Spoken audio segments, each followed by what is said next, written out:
Et après, en parlant de top, ouais, parce qu'au final, on va y arriver quand même. Je vous l'ai teasé au début. On va le présenter ici. Donc, c'est la même vidéo, pour le coup. Et là, encore une fois, crédit à Colin. Même s'il y a Benjamin Cohen qui l'a présenté aussi. Et là, pour le coup, on va parler de Tether. Et vous allez me dire, est-ce que c'est pas un peu logique aussi? Mais vu comme ça, c'est quand même assez intéressant. Donc, il va publier d'autres vidéos. Je vous les ferai suivre, hein, parce que du coup, c'est en anglais. Mais à mon avis, là, on tient quelque chose d'intéressant. Donc, en fait, ce qu'il a regardé... Colin, donc là après moi j'ai pas cette interface là parce que j'ai pas le TradingView payant où tu peux mettre deux indicateurs au-dessus, donc là j'ai fait encore des screenshots, mais vous voyez bien c'est bien lui qui l'a présenté, c'est pas de moi, hein. C'est la corrélation entre Tether, donc la majeure stablecoin, et les tops de Bitcoin. Et pour le coup, il a trouvé une corrélation parfaite entre la dominance en termes de market cap de Tether et les tops de Bitcoin. Alors présenté en linéaire comme ça, il a pris de Benjamin Cohen, donc il y a notre influenceur que j'aime bien en crypto, donc sur la sphère américaine. Et en fait, ce qu'ils se sont rendus compte, donc on regarde très souvent la dominance Ether Bitcoin, non, avec et la dominance de Bitcoin d'ailleurs simple pour voir où on est dans le marché. Mais là en fait, on regarde la dominance de Tether. Donc pour la petite histoire, vous avez ici par catégorie les stablecoins, avec Tether qui est bien évidemment le plus capitalisé avec 142 milliards, donc 3 fois plus que le deuxième USDC, et donc c'est quand même le majeur stablecoin, 3 en termes de market cap, donc juste derrière Bitcoin et Ether.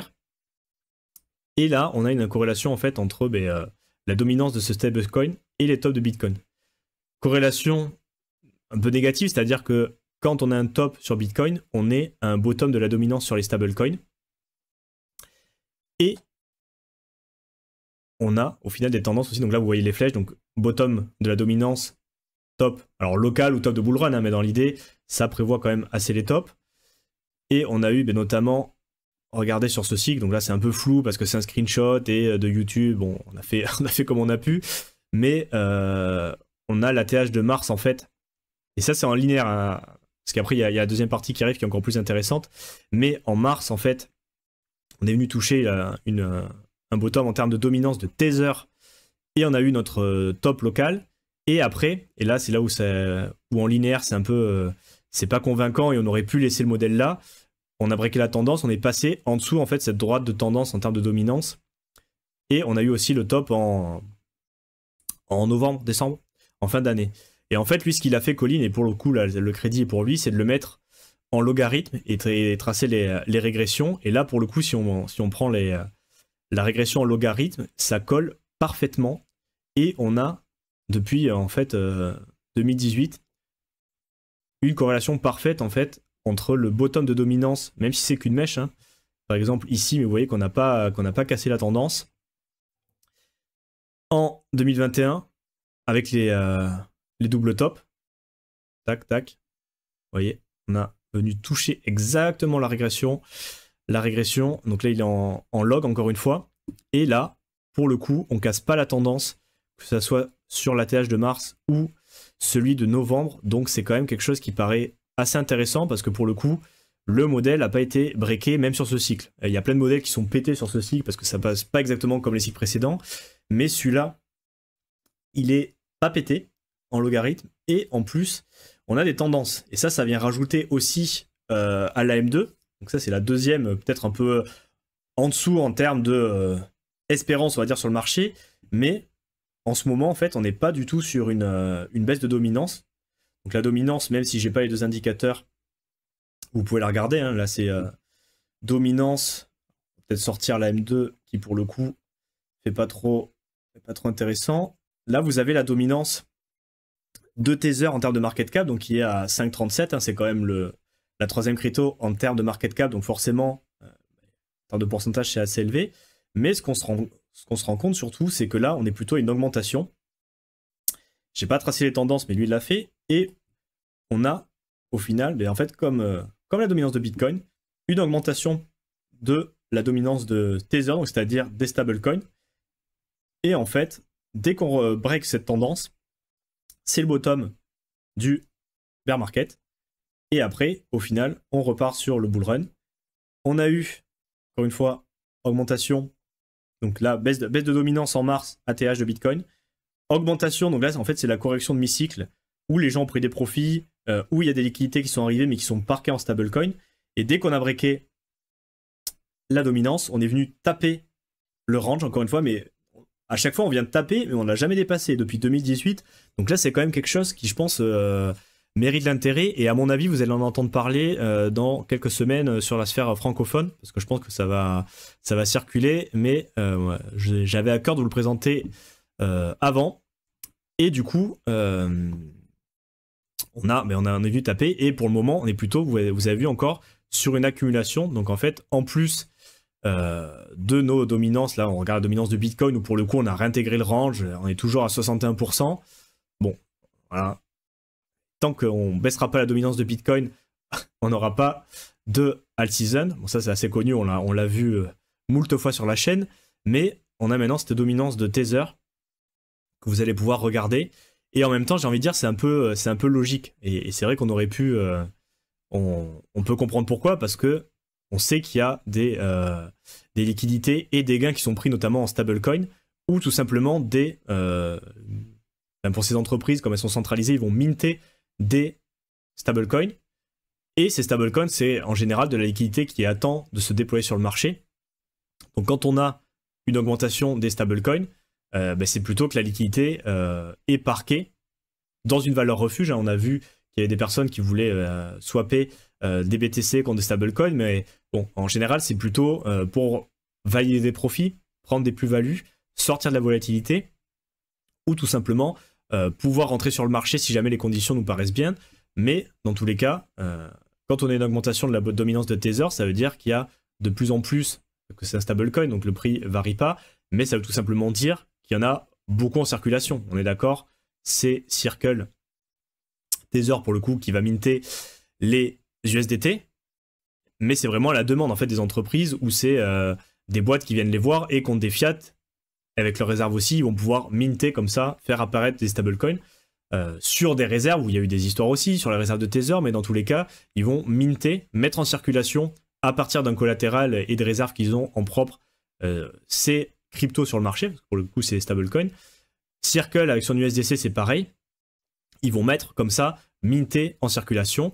Et pour le coup, en ce moment, alors là je vous ai trouvé un petit dashboard sur Dune, mais vous en avez d'autres, hein, où vous allez pouvoir regarder, bon déjà plein de données sur les stablecoins qui se fait, mais aussi les augmentations. Est-ce qu'on est plutôt sur du mint ou du burn? Parce que bien évidemment, ces entreprises peuvent aussi en burn, hein, de la même manière qu'ils en font apparaître, ils peuvent aussi les sortir. Et on se rend compte, alors à part sur février, où pour le coup, il y a eu des burns, donc on était plus en sortie, donc 1,5 milliard. Donc là, on est en weekly, les mint ou burn, donc est-ce qu'on est plus sur de la création ou de la destruction du SDC, USDT? Et vous voyez qu'au final, depuis pas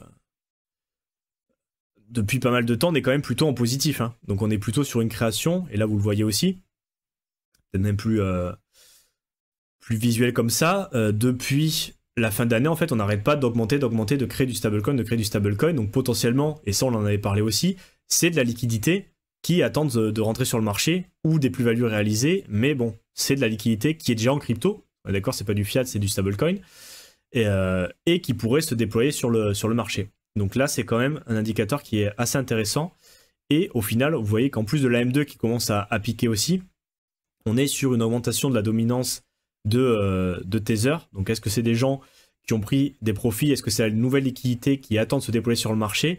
En tous les cas, historiquement, et ça historiquement, enfin, on peut regarder depuis quand même pas mal de temps, hein, ça marche depuis... c'est le 3e cycle qu'on attaque où ça a marché parfaitement. On n'est pas sur un top de cycle non plus. Parce que ça voudrait dire... les tops de cycle, c'est quand on baisse la dominance sur Tether, et là, pour le coup, on est plutôt en train d'augmenter, de la même manière que Bitcoin. Donc, au final, c'est une autre métrique pour prédire les tops, et je pense que je la rajouterai à ma petite boîte à outils. Autre métrique à regarder intéressante pour prédire les tops. Je ne sais pas si vous en avez entendu parler, dites-le moi, et ce que vous en pensez aussi par rapport à ce nouvel indicateur. Et en même temps, c'est logique, hein, on sait que la création de stablecoin sur l'écosystème, c'est-à-dire que théoriquement, comment ça marche sur ces boîtes-là, c'est des exchanges, c'est des institutionnels. En fait, toi, tu peux pas aller voir Tether et lui dire bon, je te donne, tu vas me créer 2 millions en USDT, moi je te donne des bons du trésor et tu me les envoies sur mon wallet. On fait comme ça. C'est plutôt des institutionnels et en B2B en fait qui vont voir Tether et qui vont se démerder pour se faire imprimer des jetons, ou alors Tether directement à partir de ses réserves va créer ses stablecoins. Mais dans tous les cas, c'est qu'il y a une demande en fait pour des liquidités dans l'univers des cryptos. Et il y a ce mécanisme de mint et burn qui peut en faire apparaître comme ça, normalement backé par des réserves. Et pourquoi USDT? Tout simplement parce que c'est le principal. Hein. Je sais plus si c'était plus les en termes de dominance, en termes de pourcentage.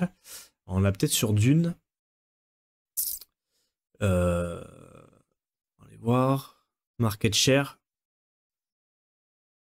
Ici, on doit la voir. C'est pas très détaillé, mais on est autour de 60%. Market share. Ah, si on a le détail, market share. Actuellement, comme ça tu l'as. Tu vois, j'avais dit 60, on a 65% du marché des stablecoins. En fait, c'est Tether. Donc, c'est le proxy en fait pour regarder les liquidités. Si Tether est en train de burn, très certainement, c'est-à-dire qu'il n'y a pas besoin d'autant de liquidités. Et s'il est en train de minter, c'est très certainement qu'il y a besoin de liquidité sur le marché. Et Circle, c'est le même business model, juste qu'il est 2 fois moins important en termes de market cap. Et après, franchement, on passe sur des trucs où très clairement, on est beaucoup moins capitalisé. Donc en fait, 90%, et peut-être j'exagère un peu, non, mais regarde, non, j'exagère pas, 60% et 67 et... Alors, la dernière année pour être exact, 65 et 32, donc on est à 97% du marché en fait en termes de market cap, c'est ces deux, dont Tether 60%, donc c'est carrément un proxy pour la liquidité sur les stablecoins. Et effectivement, si ça monte, c'est plutôt bullish.